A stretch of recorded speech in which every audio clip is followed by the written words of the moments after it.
即係世界就係不停進步。如果你係俾人走前一步嘅話，你就揾好多錢嘅人。咁話說當時就係有100毛，咁而100毛當時就係做得好好。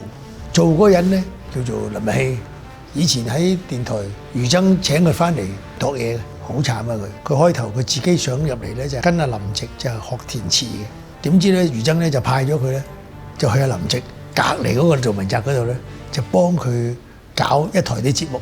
好陰功啦，一個年青人骨瘦如柴，虧嘅咁。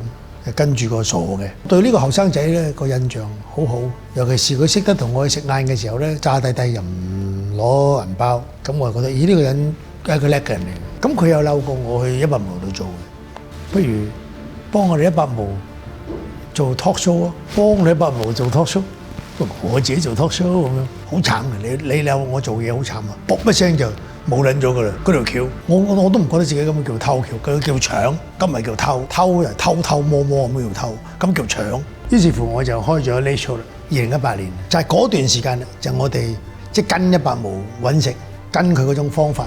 我哋以前每一日喺商台就係傾啦，即係點樣咧？成日話做 Internet 個 business model 喺邊度咧？阿澤，我點撚知？我淨係知啲 model 喺邊度啫嘛。咁然之後。終於出現啦，就係俾佢請翻嚟同我一齊度嘢嗰條靚仔諗到啦，個 business model 咪就喺呢度咯，咪就係廣告咯咁。100毛就好撚成功啦，又上埋市添，後尾就係呢個 business model。